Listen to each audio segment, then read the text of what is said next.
Okay, we already have people that are joining us for the live stream with Lucretia Hughes. So if you're watching this on Facebook or Twitter, or if you're part of the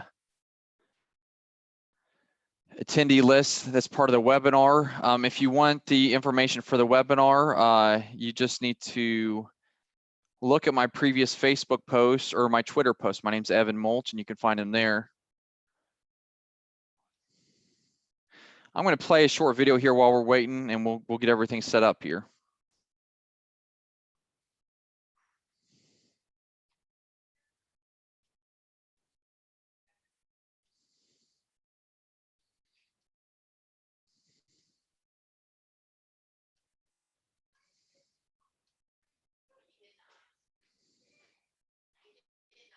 True! True or false? Chameleons change their color to match their environments. True. True or false? The Great Wall of China can be seen from space. True! Houston, we have a problem. Even though many believe these things to be true, experts have pointed out that these are simple misconceptions. Have you heard the saying, if you're told something enough times, you're sure to start believing it? The same can be said for a person, company, or organization. For example, when the John Birch Society is mentioned, some respond in a negative way. If you ask why they feel that way, most can't explain. So why is this? In order to really understand, we need to go all the way back to when the society began. A man named Robert Welch founded the John Birch Society in 1958. He believed the only way America could maintain its sovereignty and freedom was by promoting less government and more responsibility. He also believed that this would require exposing the socialists, communists, and other collectivists who always work for more government and less responsibility. In a speech given in 1961, Mr. Welch emphasized the importance of restoring the U.S. Constitution and avoiding democracy. His slogan was, "This is a republic, not a democracy. Let's keep it that way." He truly believed that with God's help, these principles would help create a better world. His ideas quickly gained support and members, and with this growing momentum, the society began to attract national attention. Of course, not all of that attention was positive. In 1961, the Communist Party's West Coast newspaper, People's World, put out an article entitled, "Enter, from Stage Right, the John Birch Society." Naturally, the communists portrayed the anti-communist John Birch Society as a dangerous organization created by the absolute boss, Welch, who was busily employing the cell method to create a following across the nation. They deliberately misled their readers by using the communist term cell instead of the actual term chapter, which is what the society calls a group of local members. People's World even attacked Mr. Welch's critical view of democracy. However, they forgot to mention that he also maintained that our founding fathers gave us a republic, not a democracy. We do, after all, pledge allegiance to the flag and to the republic for which it stands. Unfortunately, these false accusations would only be the first of many. A short time after the article appeared in the communist newspaper, Time magazine issued its own article entitled The Americanist. It too gave the same destructive misinformation as People's World. It's a one-hour webinar with Lucretia Hughes. Not likely. So what was the purpose of all this? The purpose was twofold. First, they wanted to stop more from joining the fight. Then they wanted to discredit and destroy Mr. Welch and the John Birch Society. So do you know what Mr. Welch decided to do? Yeah, he confronted those false accusations with nothing more than the truth. In order to do so, he sent a telegram to California's governor requesting an investigation by the California Senate Fact-Finding Subcommittee on Un-American Activities. Once the request was accepted, the subcommittee set out immediately to conduct the investigation. For 2 full years, the subcommittee pored over everything it was either given or could discover about the society. Investigators were sent to interview both JBS supporters and its critics. Agents attended chapter meetings, sometimes even secretly posing as people interested in membership. Finally, the subcommittee issued its report in 1963. It stated, "We believe that the reason the John Birch Society has attracted so many members is that it simply appeared to them to be the most effective, indeed the only organization through which they could join a national movement to learn the truth about the communist menace and then take some positive concerted action to prevent its spread.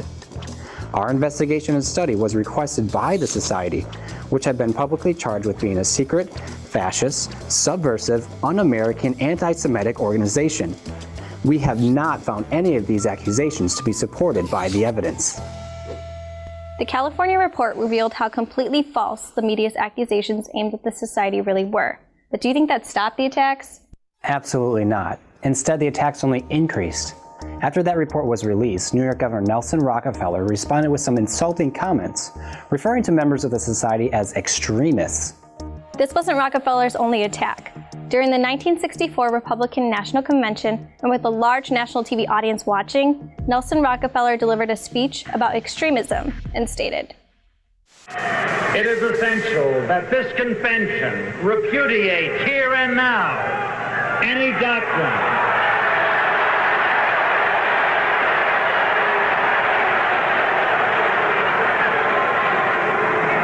doctrinaire militant minority, whether communist, Ku Klux Klan, or Bircher."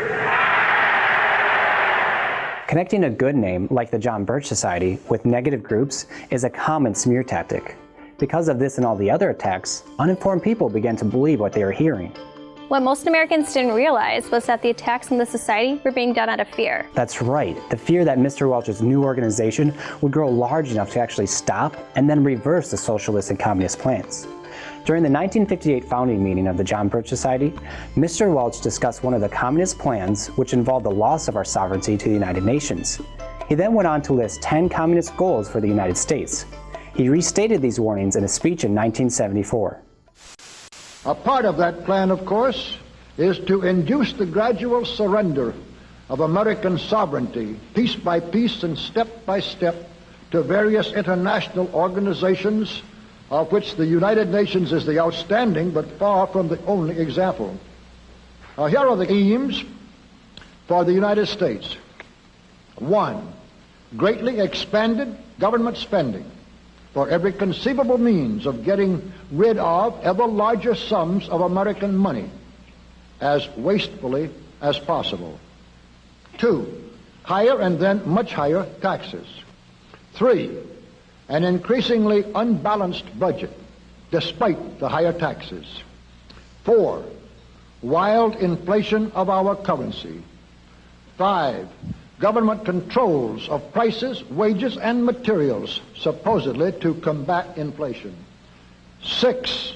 Greatly increased socialistic controls over every operation of our economy and every activity of our daily lives. This is to be accompanied, naturally and automatically, by a correspondingly huge increase in the size of our bureaucracy and in both the cost and reach of our domestic government. 7. Far more centralization of power in Washington and the practical elimination of our state lines.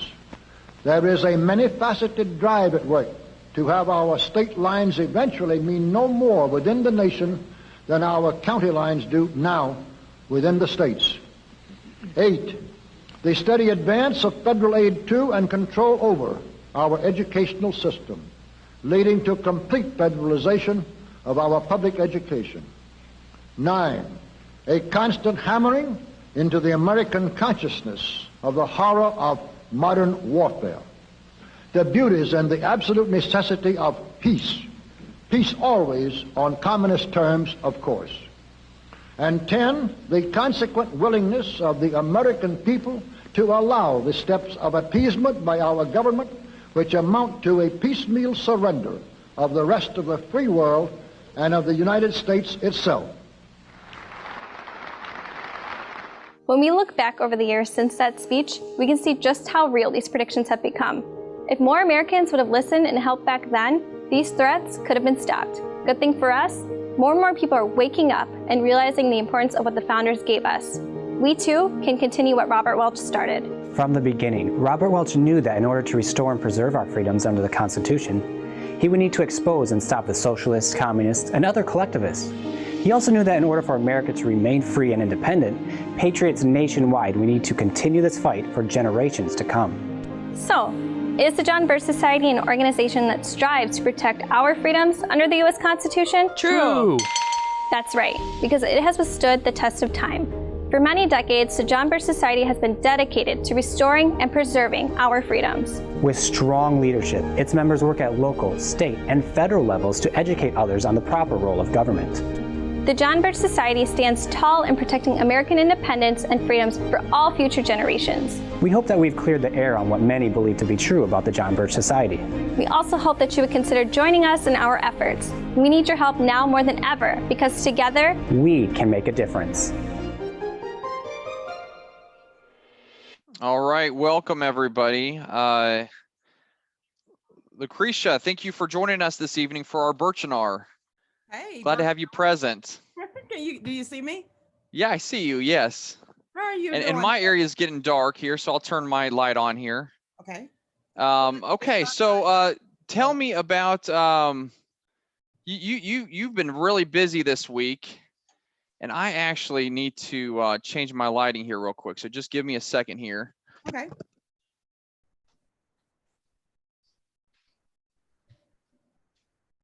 I don't see nothing wrong with you being in the dark. All right, hopefully that helps. Sorry about that.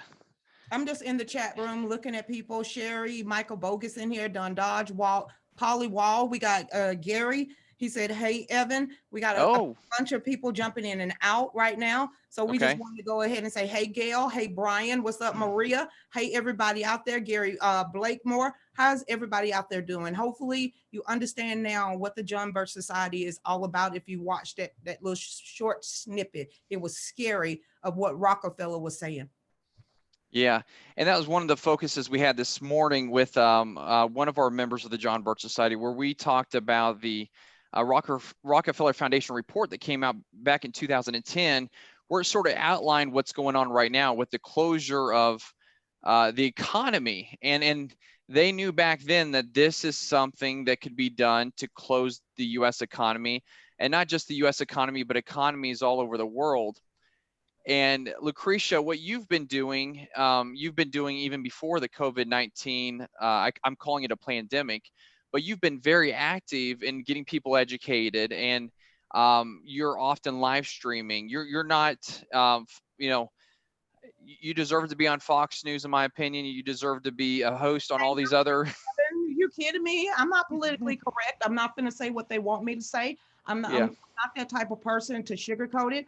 I don't believe in mainstream media. I believe in people like yourself, myself, Will Johnson. That's where I get my my journalistic eye for, is I take those news articles, because they love to play on words, and I put them up against what the John Birch Society has taught me. I have put it up if it's a detriment to the United States or the citizens within, but all 10 of the rules or goals that Rockefeller had presented way back then, before I was even thought about being born, we are still fighting that fight. And it seemed like all 10 of them has been implemented in the last month and a half.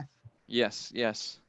Well, what we're seeing is a move towards the technocracy that these globalists want. And that in that Rockefeller report that I helped people study this morning, I studied it for myself. You understand that they've got their goals that they've got to meet, and the John Birch Society has been aware of these goals since we started in 1958. And Lucretia, I'm well aware that you're against the mandatory vaccination idea that's being talked about a lot. Mm-hmm. For those watching cable news tonight, one of the commercials, or at least one that I've seen going on the TV, has been commercial that's been getting people prepared. Really, it's really setting the stage for forced vaccinations. I'm not taking it. Yeah. So that's one of the really worrisome things that I'm seeing right now. And we've seen so many people, that have given in to this whole plot, and they've been gladly, and I shouldn't say gladly, but they've given up their willingness to do their everyday work. And so, anyways, Lucretia, what do you see happening in Georgia? I know your governor took a stand, and your governor is opening up businesses earlier than the governor in South Carolina. How's it looking for you in Georgia, and what do you think needs to be done? You know what? It's like this. If you're scared, stay in the house. If you're okay, come outside. If you're scared and you have the spirit of fear, then you'll get injected. If you're a grown folks with free will, that's not, believe in all of this. If you're having second thoughts, it's the second thought, just like everything else. You need to study, research, not follow what they're saying. Okay, I'm just like that. It's just too much stuff has came out right now. Too much stuff that's been leaking out since last year, because I've been talking about this virus since last year. But the way they are doing it now, first you had the media saying, "Oh, don't worry about it," and just don't worry about it. Then you had the media saying he's just overkilling. Then it was like, don't shut down the states, don't do this, don't do that. And then once they shut the states down, now they're saying, go ahead and reopen the states. I'm gonna tell you like this. I'm gonna tell you, and I don't care about the people out there that's watching this. When you are not trying to compare this virus to the flu and the flu pandemic that we've had years on years on years, when they're sitting there telling you that a virus can be cured, they're a lie. Yeah, I said it. I don't care if you're a scientist or not. That is biology 101. Viruses mutate. So now you have to build up the natural immune system within your own self. It's just like me being a child and what my mom did and what my great grandmother used to do. If one person had chicken pox 2 houses over, you sent everybody there to either get it to build the immune system up or get it over with. But when you're sitting here talking about the sky is falling and you have to keep going back and lowering numbers, and then it's coming out that scientists and doctors and coroners are just saying people got died from COVID-19 when they didn't die from COVID-19. Then you had yesterday the CDC and the federal government coming out saying the test that they had in February was tainted, and that's part of the equation. No, the sky ain't falling. Only person that's going to destroy the earth is God himself, and it ain't going to be man. So all this sky is falling, getting rid of the Constitution and the Bill of Rights, I'm not falling for it. And I'm a natural human being with a free will, and I'll decide what I want to put in my body and not the government. I do want to encourage everybody that's part of the webinar portion of this. I know a lot of you are watching live on social media. Some of you are on Lucretia Hughes' channel. But if you are part of the webinar, please ask questions in the Q&A section. This is your opportunity to ask somebody who has come from the, let's talk about your story, Lucretia, because you weren't raised as a Republican. Nope. Yeah, you've come from the other side, and you've even given, you've been public about your membership in the John Birch Society, which is even another step forward after you become a Republican, if you're willing to say that, because that alone gets people to think differently of you if you're in the Republican Party, because the John Birch Society is not very welcome in most Republican arenas. I could care less. You know me, I'm not party over people. I'm not finna ride that fine line of being a Republican. I will call you out if you're a Democrat, Green Party, Independent, anything that is detrimental to my grandchildren and my future grandchildren's future. I'm coming after you, and I'm gonna call you out. I'm sick of this Stackham and Packham. I'm sick of the New World Order. I am sick of Agenda 21, Agenda 30, and everything else they got lined up. And I didn't even know about the Rockefeller saying all this. How are we still fighting our grandparents' war? Yeah. Well, I think it's a lot of our grandparents didn't know there was a war taking place. And a lot of them in the 1960s were told not to jump into the same arena as the John Birch Society had jumped into, because it was not a popular thing to do, and we didn't have the internet back then, and you had a lot of stuff going on that was new to America, and we just our grandparents, God bless them for being the best they could, but there was there's a lot of grandparents that could have taken action that didn't, and but now we can't blame them for the situation we're in. We just have to rise above it. And the good thing is we don't have to fight a war to win this battle. All we got to do is educate people, and we have to get our governments back aligned with Americanism and obeying the U.S. Constitution. Well, not only that, you have to talk about when John Birch was formed. You have to talk about since the 1950s. You have to tell people that the John Birch Society has been ringing the alarm on not only what the Communist Party has to do and say, but also what the Democratic Socialist Party of America have to do and say. And you also have to warn and teach people that it's not one party that is destroying us from within. It is both parties that has been destroying us for decades. Have you heard any stories from your close friends or family members about what they're going through as business owners at this time, or those that are employed that have lost their jobs? Are there any stories that have hit home with you? My mom was let go. She is 67 years old and she's a seamstress. and they fired her through text message, a text message. And I just happened to come in because my mom is one of those overprotective moms. So, when I go out there and cut grass, she always try to make me put on a mask. So when they fired my mom and we were sitting there, I was like, Mama, won't you just go ahead and start making masks? That would help not only yourself out, the pocket out, but our small business, because we are a small business and we did take that hit. No, I don't qualify for stimulus. No, I don't qualify and did not get money for the small business. So I'm going to do what I've been doing all my life. I'm going to adapt and I'm going to survive and I'm going to keep marching forward. And I don't want a handout from the government. I want people to get back to work, because we see now we're having more suicides. We're having more domestic disputes. We're having more kids abused. Idle minds make evil hands. And a lot of people want to work for their money, not sitting there eating bum buns, watching a View all day, being indoctrinated. They will rather be prideful in themselves, their family, their country, and support our president.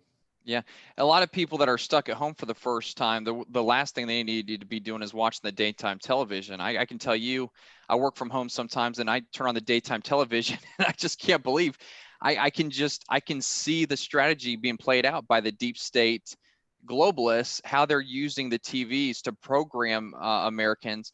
And they play on the emotions of people. And especially I think of women, they play on the emotions of women with the daytime shows. And that's why we have so many emotional people about what's going on right now.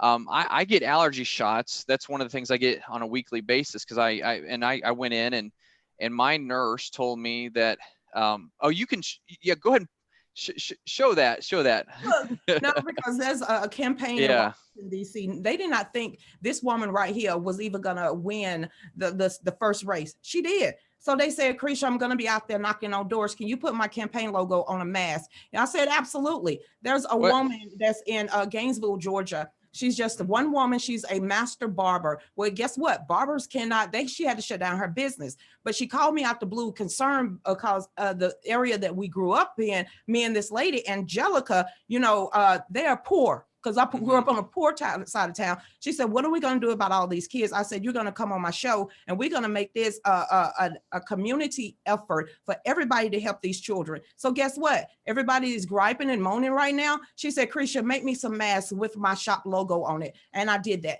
So my mom don't like price gouging people. These are reversible. They're rewashable. The filter is in it. And now we are literally trying to keep afloat and keep food on our table by sitting here and doing our own merchandise, because we are a small business and I can do this under our corporation, because one day we're going to have to make America great again. Yes, I did that.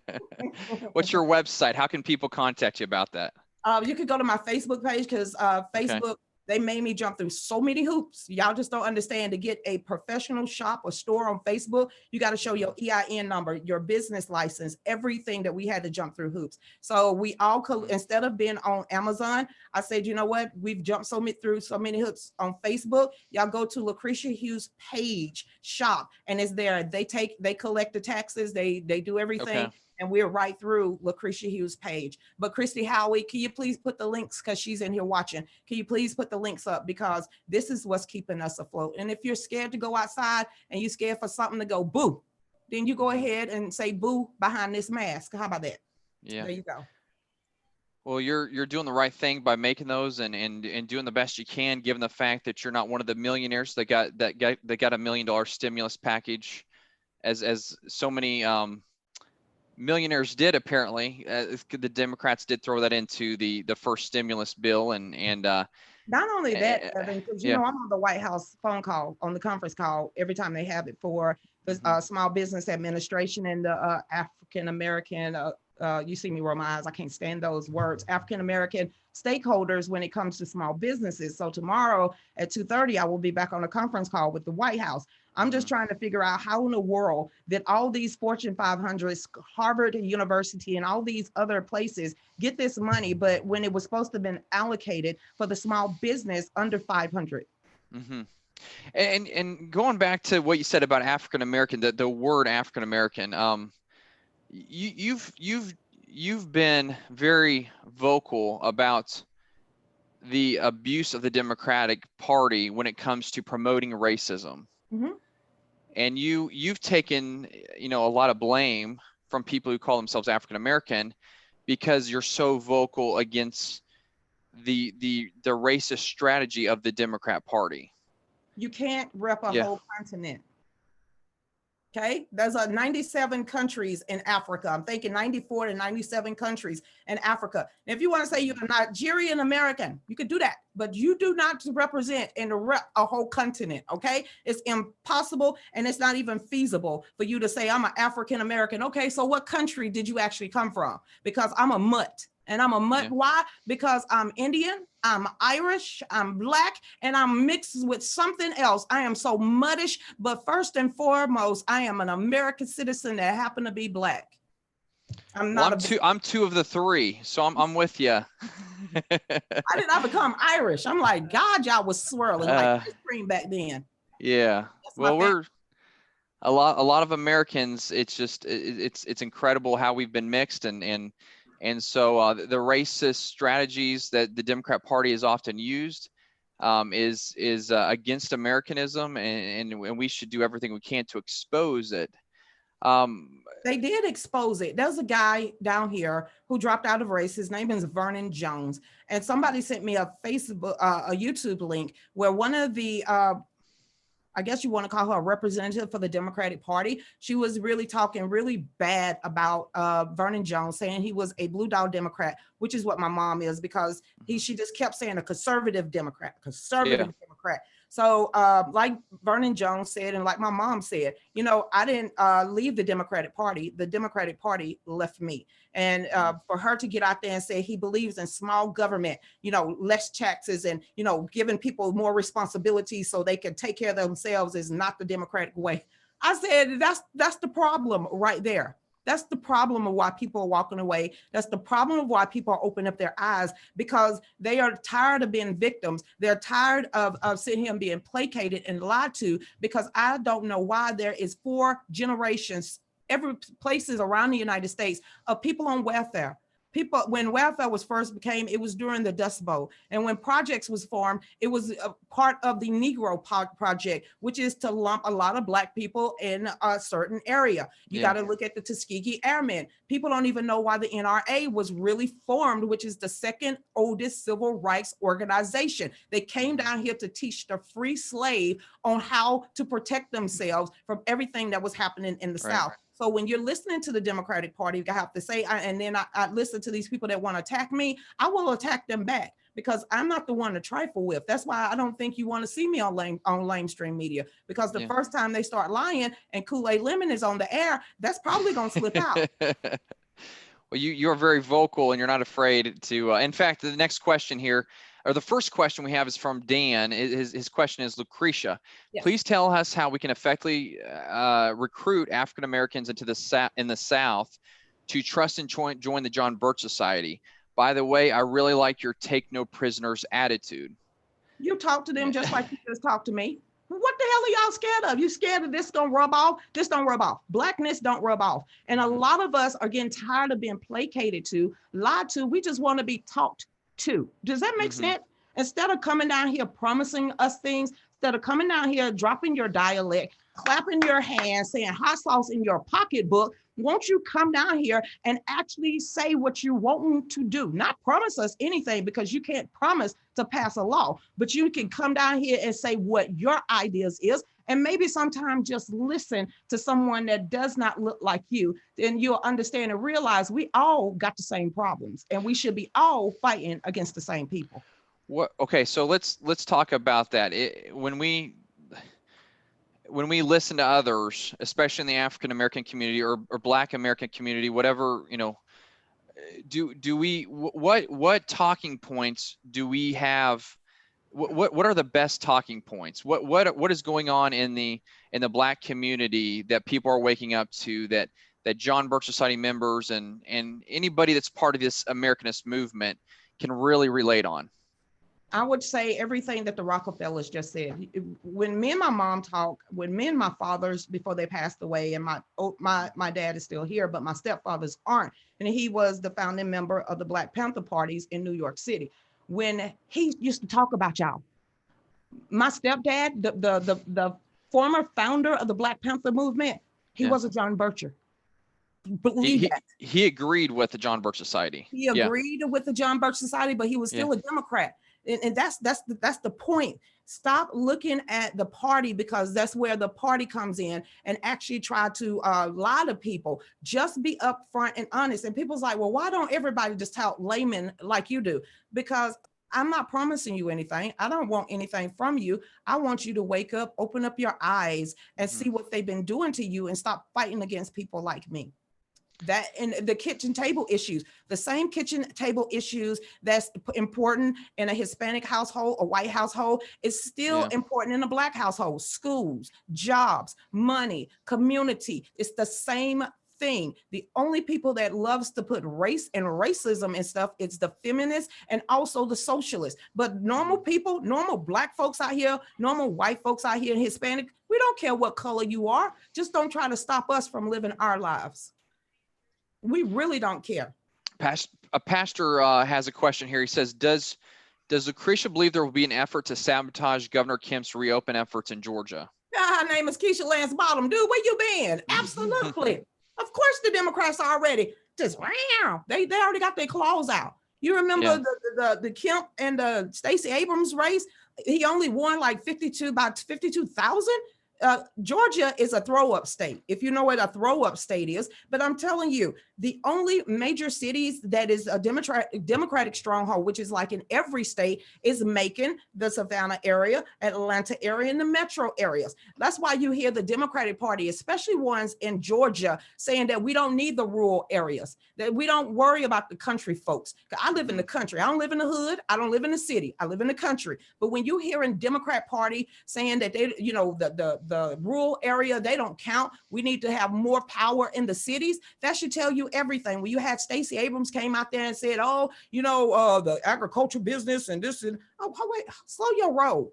I'm tired of major cities, and that's the way the Democrats want it to happen. Because think about when the Electoral College, if you take and only take the voice of the major cities, we have lost our voices out here in the country and in suburbia. Well, I'll tell you, after I've lived in the South for about 9 years now, and I think at this time I have more in common with Black Southerners than I do with white Northerners. I mean, well, you're gonna be here at the rally, so come on and have some fun. Well, the Black Southerners are very, you know, pro-life, very family-oriented. Not saying that all Northerners aren't like that, but you can just see the love for God amongst, you know, I have a church it's an all-Black church right across the street from where I live, and they are dedicated to that church, and everybody dresses really nicely, and you don't see, you know, I lived in Ohio for a few years where you see the real baggy jeans, and here in the South, you know, people, a lot of it's very much with that Southern gentleman and Southern lady, you know, I don't know the right word for it, but it's just we call it old school parenting. Old school parenting, where our parents raised us right. We are laid back in the South. We're slow movers than the North. But you know what? That stereotype and that stigma, you know what? Keep that, Yankees. If y'all feel like we just backwards people down here in the South and this, that, and other, when you let us go ahead and latch on to our God, our gun, and our Constitution, and you stay yourself up north, and y'all be okay. Okay? Don't come down here trying to change things the way the Southern and the North is so different. Even the way we speak, how we open up doors, how we say yes ma'am, no ma'am, how we do certain things. So I'm tired of all these politicians in the swamp that ain't never gonna leave the swamp trying to talk to people and talk for people in Georgia. If you don't know how we live, you cannot tell me what to do and how to live. Well, you've got some interesting stories, Lucretia, and I want to get into some of those stories, but we want to open businesses in our areas. How do people get the same courage that you have? I mean, what do you live by every day to wake up in the morning and to go against these? Every day that you wake up, I see what you do on Facebook. You're going to have people ranting against you. You've got some enemies, okay? Yeah, I am. Where did you get that courage? I mean, how do these business people, what we're running into is we're running into a lot of small business owners who will not own their business 6 months from now. Their businesses are nearly destroyed. The stimulus package is going to run out and they will have to start all over from scratch. And the economy most likely will not be what it was 3 months ago. I don't have the spirit of fear. I don't have that spirit of fear. I'm sorry, God didn't put that in me. What I'm more scared of is saying, why didn't I use my platform? Why didn't I open up? We all gonna have to take account. But my account, I don't want to get up in front of, I don't want to get in front of him. And he said, well, Lucretia, I gave you that platform to get out there and spread my word. I gave you that platform and a command to get out there and witness. So that is what I'm doing. I have to take account on everything. Like I said, they might could kill my body, but they ain't finna place me in hell. And I do believe that you will burn eternally forever and ever. Amen. And I want to hear, well done, my good and faithful servant. Mm-hmm. Did you have this understanding when you were young? I mean, you said you grew up poor in Spartanburg, where I live now, and everything. Was that part of the culture to understand those things, or is that more from your stepdads or your parents, or was that did you learn that on your own as you went along? I think it's a mixture of both. I'm the second of 9 children. I grew up in a house with a mother and a father. But at the age of 15, like I tell anybody, I had my first child at 15 years old.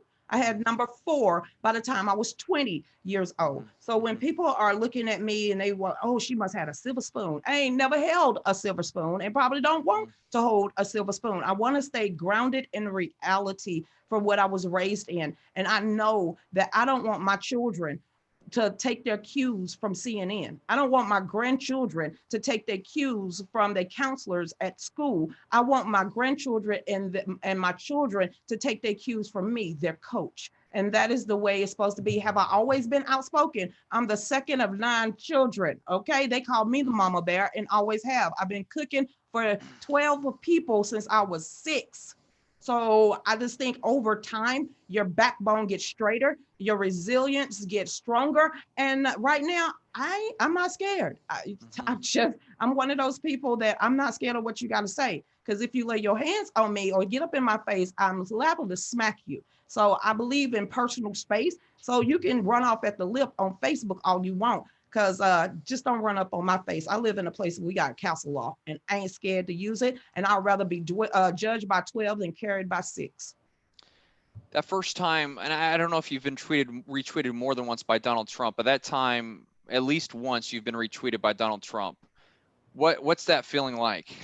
I think I did the happy dance because we've been going through so much stuff. That the night before, and I remember me and Dave staying up to 3 o'clock in the morning and I was crying. And I said, I'm just going to stop. I said, I'm sick of it. It doesn't seem like anyone is listening. Why is God putting me on that path?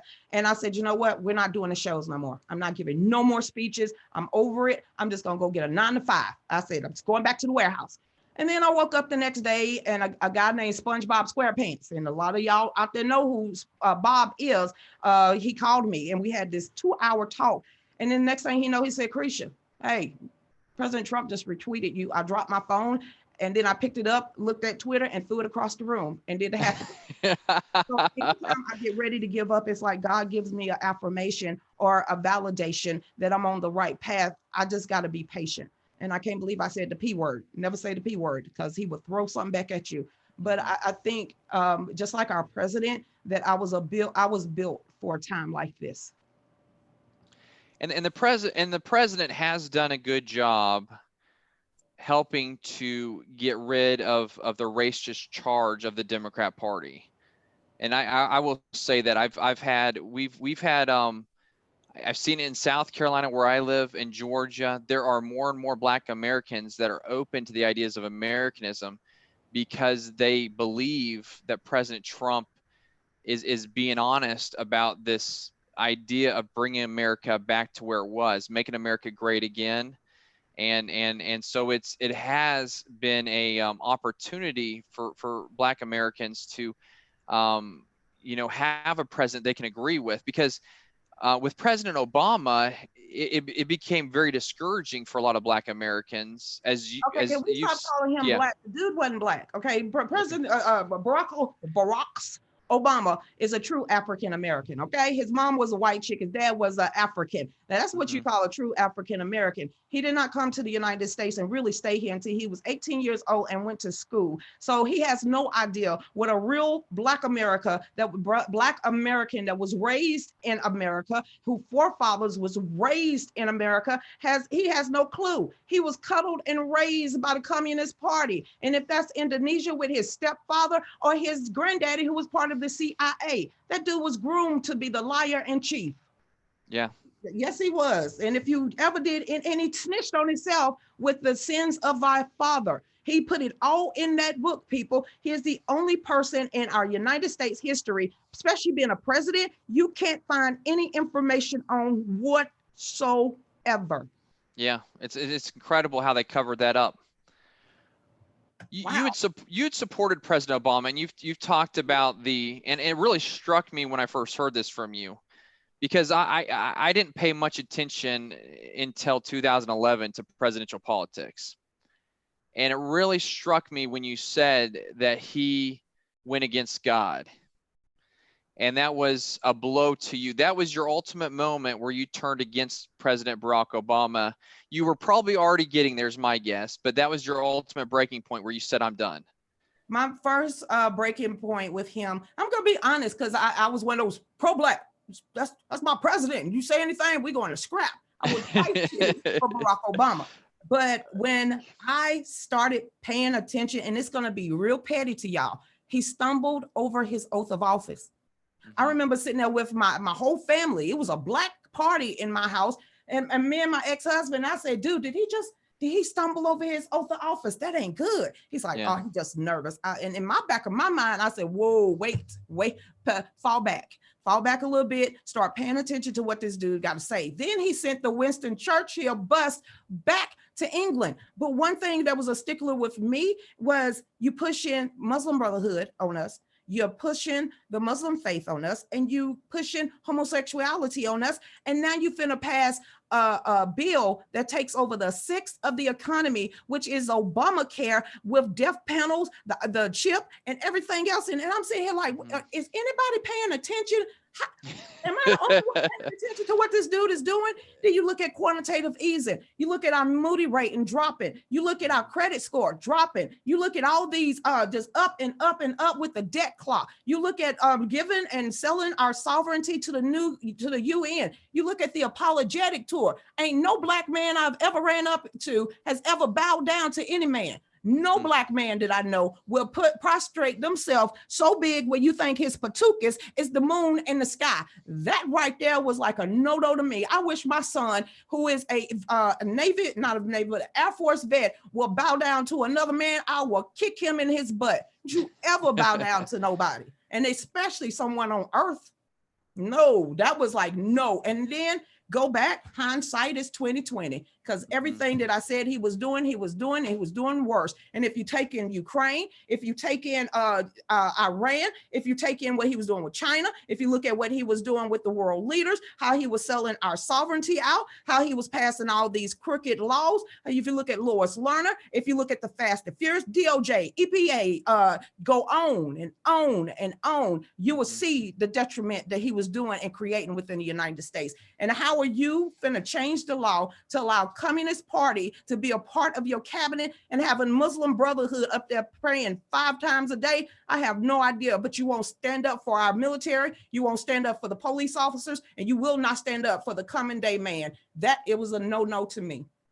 Okay, so let's talk about a little bit about the Muslim Brotherhood, because we know that's Barack Obama was definitely promoting that. Even Lindsey Graham supported the Muslim Brotherhood when he was a U.S. senator during the time of Barack Obama, and he still probably does it behind the scenes. In my guesstimation, is my guess. Do you think Americans need to be? The Democrat Party is very much supportive of the bringing immigrants here. Not caring that they have a game plan as the Muslim Brotherhood does have in the United States. And it seems like to me, most Americans are asleep at the wheel when it comes to this. And Donald Trump was actually very vocal when he ran for president against immigration that is not legal immigration. And he exposed a lot of the, the Muslim takeover of some territories of the United States, which we see in Georgia where you live. Because we're gonna have to go ahead and put Emma in her place. Emma, you can leave at any time. You are the problem with the United States of America. Instead of you coming on this show and in this webinar calling people nuts, maybe you need to pick up a book and get off mainstream media. You cannot refute anything I just said. You can't refute anything that the John Birch Society has been saying. You live in your fantasy world in California, and you can leave at any time. This webinar ain't for stupid people. This webinar is for people that is tired of being on their backs and not being able to see what's going on. Now, if you're one of those people that want to be lulled into a false sense of security, if you want to be go ahead and be global citizen 4523 of California, then you do you, boo-boo. But right now, this webinar is for serious grown folks only. Go watch The View. Go watch Don Kool-Aid Lemon, because real people watch this show. We don't need no lackeys out there. I'm a troll hunter. We need more like you, Lucretia. That was awesome. I don't know who Emma is. She's not commenting on my side of things. So evidently she was on your Facebook feed. And she must be a newbie here because, honey, I watches the live chat. I don't need to have proof. If you walking around and eventually you looking at us, if you're too dumb to pick this up, and there's a world right there for the World Wide Web, and type in any keywords that myself has said and also Evan Mulch have said, do your own research. You don't have to ask me for the proof before you start calling people like us that's way above you on any grand scale. Before you start calling us liars and asking for proof, once you start Googling, Google it like my mother taught me. You want to learn anything in life, do your own research and Google what we got to say. And then you tell us if we lying to you or not. Or will you be scared and hide under your bed and put a mask on because they've been lying to you since you've been born? Yeah, I think, we're not only are we telling them the truth, there's more to the truth that we aren't telling them during this webinar that could, make them even more upset if what we've talked about up to this point has made them upset. Tell us some stories about your history. I mean, you have some interest. I've heard you comment. You had a grandparent that worked for the was a nanny for the Martin Luther King Jr. family. Yeah. So you She wasn't a nanny. She was just one of those Southern Black grandmothers that kept everybody, if you know what I mean. That's what it was. My grandmother and grandfather were the very first interracial couple in Jackson County, Georgia in the 60s. That tells you everything they had to put up with. That tells me why I have to be strong. I still remember core memory that would stick with me, a cross being burnt in front of their store while he is holding me in his arms and she has her arm wrapped around my older sister. So I've lived that racism life.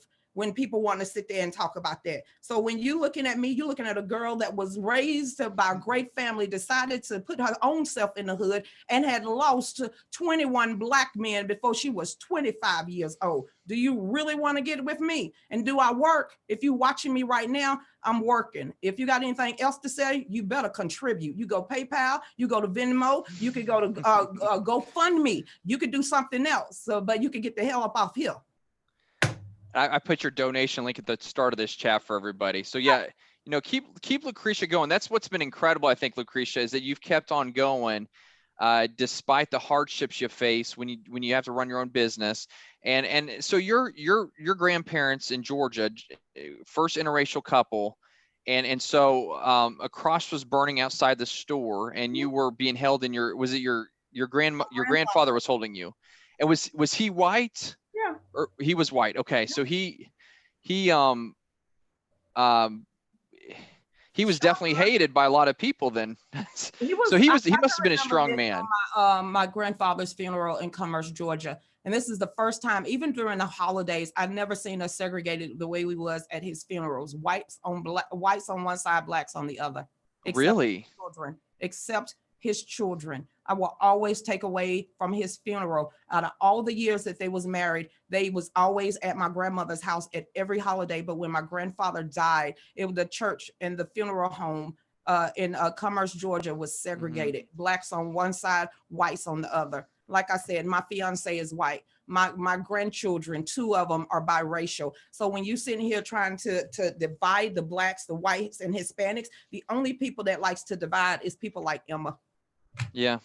I was we wrote an article today, or Alex Newman did, for the New American Magazine, and we were hit hard by a piece written by somebody who writes for the Daily Beast, and it was he called the John Birch Society a racist organization while promoting the National Review, and basically this person who wrote it is a neocon. He's a never Trumper, and he was a William F. Buckley supporter. So Alex Newman in the article pointed out the fact that William F. Buckley was actually a promotion of exactly what your grandparents went through. He wanted segregation. He wanted to keep the racism going. And so he actually said that the white race was the leading race. And you can actually read this in his past articles. This guy, William F. Buckley, was a member of Skull and Bones. He was a member of the my family. Put the last slave in my family up there so people see the lineage that I come from.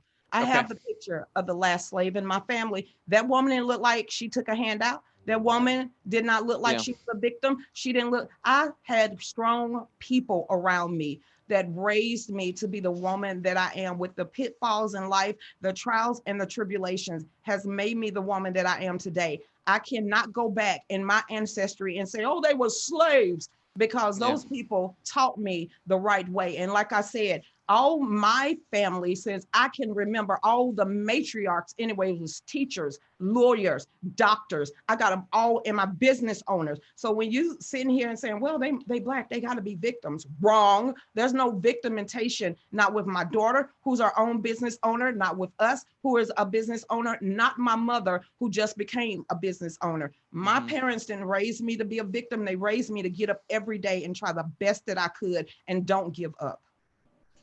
Well, Robert Welch, the founder of the John Birch Society, despite the slander against him, calling him a racist, I actually have a letter that he wrote. It's called The Letter to the South on Segregation, and it's here in front of me. And this was mentioned in Alex Newman's article, and this is a letter to everybody in America, but especially to the South. And he wrote in here, to be accurate, the logo type above should read, a letter to the white people of the South.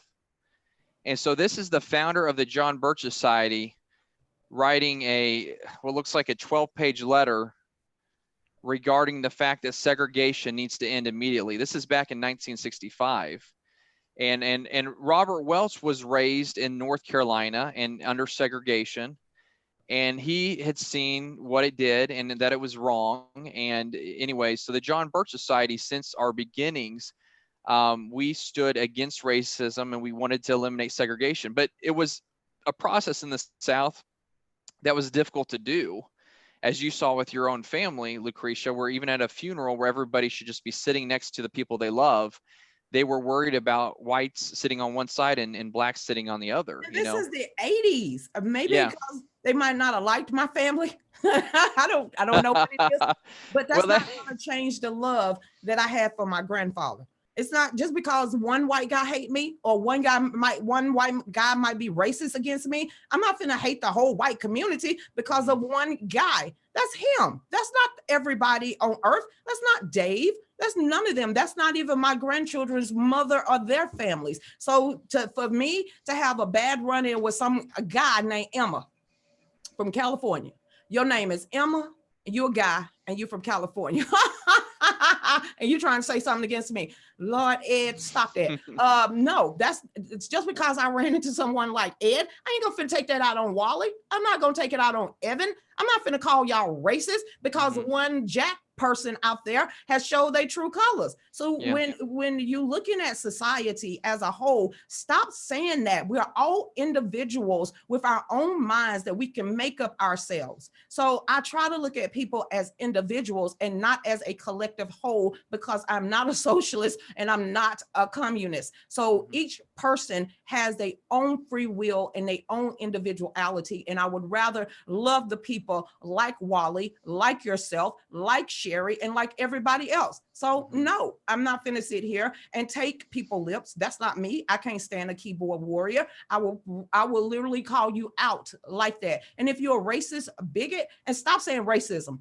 because y'all have literally taken that word and changed our whole definition of what racism really was in the Webster Dictionary. And that's one race of people to think they're superior over another one. If that's the case, Emma is racist as crap.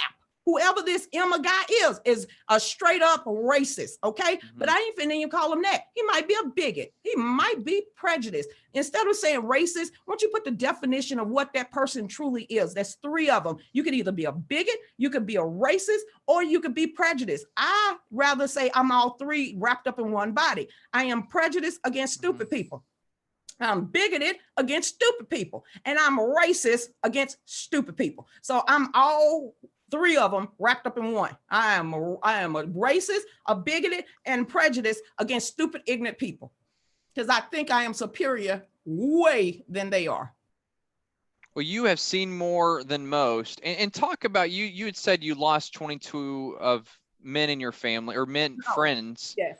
By the time you were what, 25. 25. So talk about that. What was that like and how did it happen? I remember I did a television interview with the Greenville. What is Greenville? It's still a radio, a television station, news station out of Greenville, South Carolina. And they came to our church, St. John in Spartanburg. And I remember being interviewed with them. And I tried to go back and see if it was in an archive, but I had one of the guys, and he was my boyfriend at the time. He died in a gang violence drive-by, and I know the guy who shot him. So that day at the church, look, I'm going in memory. There was over 400 Black youth in that church. It was two of us that got converted. Two people gave their lives over to God.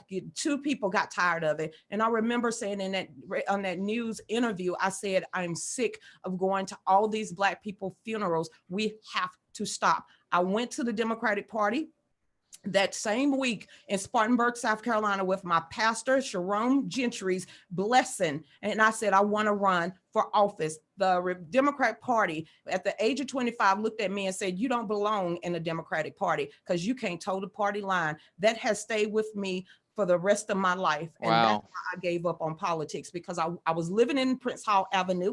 And if you know what Prince Hall is at, Tobe Hartwell, Highland, right over there by the Beacon. That's a tough area. Exactly. You know where I grew up at. Yeah. I lived over there, and I was in that hood area, and I wanted to clean it up because I got tired of me and my children hitting the floor when there was a drive-by. So I wanted to help clean that up. So it was devastating to me to hear to my own face, I did not belong to the Democratic Party because I couldn't toe the party line. I just went to 21 funerals in 18 months. And you meaning to tell me there's not a problem going on in the Black community? Yeah. Well, you lived during an area where the rap music was very influential in causing these gang shootings. And that's my guess. I mean, you're a few years older than me, but the gang, and that's why I think a lot of people from that community have an easier time. If I were to go to that area right now and I were to talk to people about the Illuminati, which I do, I talk about it as a John Birch Site coordinator, more people in that community would engage in that conversation than would want to engage in that conversation in the white community, because they understand what the rap music has done to their children and what it has caused amongst the oh, here we go. Here's the picture. Can you put it a little bit closer? There you go. The woman that is sitting in the chair is the last slave in my family. The woman that is standing up, we used to call her Mom Manny. She passed away when I was 8 years old. That is when I knew. I was like, this picture was historic. This picture is literally over 120 years old. Wow. And so when would she have been in slavery? Because I had to ask a lady named Pat Daltrey. I said, how old do you think this picture is? She said the 1800s. 1800s, yeah. Because she died in her early age. She was 89 years old, the woman that I remember. So that means if she's a child here or early teenage here, that means this is an old picture. So that means this picture right here had to have been taken in the 1910s or the 1920s. Yeah, one thing I was trying to allude to earlier with the globalists, they often use, and it's been the case with the Democrat Party, they've used Black Americans to get closer to the globalist goal of a one world government where nobody can believe in God. Everybody's completely controlled. And it's been done in a very terrible way. It's put families in terrible circumstances. I think that's why you see such a high rate of abortions in Black communities. It's a reason why it's so hard for businesses in the Black community to make a go of it. And there's you blame the Black community. You blame, put the blame where it belongs, because any Black leader, and I don't care who they are in the Black community, allow a billboard up in their community that says that self-care equals abortion, knowing that says Roe versus Wade, 20 million Black babies have been slaughtered at the altar of Baal. That I have a problem with. When you have the Democratic Party last August 2019, and actually it was August the 19th of 2019, when you have the Democratic Party completely scrub God out of their platform, they bound to fall. But they had already booed God 3 times at the DNC. So what do you expect from ungodly people? Well, I'll tell you, in the last few weeks, there have been 2 South Carolinians that have joined the John Birch Society that are Black Americans. And one of them, I told him, I said, you know what the most dangerous John Birch Society member is? It's a John Birch Society member that doesn't have white skin. And that's because we can constantly be called racist. And I know you don't like that term. I don't like the term either, but that's what's used against people like me when we're going about trying to save America. And why you feel guilty? I'm trying to figure out what is white guilt and why you should feel guilty. You didn't own slaves. You didn't do any of that during the history. So why are you feeling guilty? Because you're an upstanding human being. You're an upstanding man, Evan. So all these people out here that I know that is white that feel guilty for what? You didn't do anything. Why should you apologize? Why should you change the way you think because of something that have happened in the past? Like I tell anybody, any civilized community or a civilization in the world was taken with blood. I don't care how you want to wipe it off. Every society in the world that was ever conquered was conquered with the blood. Every society was built on slavery and on blood. So you cannot change history by trying to hide it, because we are doomed to repeat it. Well, we have about 7 minutes left here. Let's offer the people watching some words of encouragement. Dan Scarborough did want to apologize for saying African American in his question here. He says he once met a pastor that anyway, so now he knows. It's just you could call me I just feel a certain way with African American, that word. Please don't call me anything that Jesse Jackson created, okay? Because this is just like, well, let's talk about Jesse Jackson for a few minutes though, because I went to when I was in Cincinnati one time, I went to a gospel concert. I didn't realize it was a Black gospel concert. And my wife and I actually had to leave the concert because these people behind us did not want any white people to be at the concert. So we left. But before that happened, they were calling on Jesse Jackson to come to Cincinnati to do an event because they didn't feel like they were being treated very good in the city. So what is your opinion of Jesse Jackson? Does he do anything to help the Black community? Where's my censor? At? And you can't. Jesse Jackson, he's a pimp race whore. Yeah. He's a shakedown artist. He shakes down corporations to get the money that he needs. Ain't no pastor to me. The dude had a baby out of wedlock. Ain't nothing pastoral about somebody pointing and boinking someone when he's married. We's not gonna go there in the Black community. The dude don't speak for me. He don't speak for my mother. He don't speak for my family. The dude is a corporate shakedown artist, just like Al Sharpton is too. They pimp race hoes is what they are. And that's why every time they come into the Black community, they get shouted down now, because real Black folks are tired of it. You ain't did nothing for the Black community but make your own pockets fatter. And if you want to get on Al Sharpton, did Obama give you immunity over $6 million in back taxes, or you just refusing to pay them? Yeah. That's what they are. Like I said, they faker than fake.